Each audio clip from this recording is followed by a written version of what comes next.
Dinosaurs like these behind me are famous for their frills, horns, spines, and crests. But what was all this headgear for? An older idea in paleontology was that structures like the horns on dinosaurs like Triceratops and its relatives were primarily for defense and used to fight off predators. There's just a few problems with this idea though. For one, some of these structures like the neck frills on the dinosaurs behind me were probably relatively fragile. Secondly, of the juvenile dinosaurs that we know of in these groups, most did not have the horns and frills of the adults.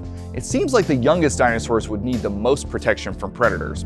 Another idea is that these structures helped identify members of the same species, but some recent studies have suggested that this is not a good explanation. Many paleontologists instead think that these horns and frills were part of what helped these dinosaurs select a mate. This doesn't seem so weird when you consider such ridiculously outlandish structures as peacock feathers and deer antlers. Perhaps the dinosaurs with the most impressive horns were better able to attract mates.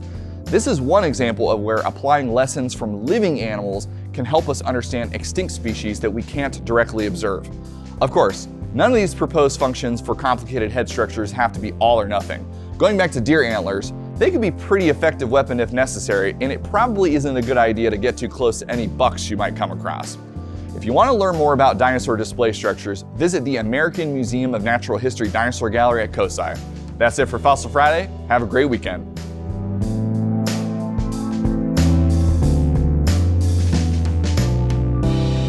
If you like this video, be sure to like, subscribe, and comment below. And for more information about COSI, Columbus, Ohio's Center of Science and Industry, visit cosi.org.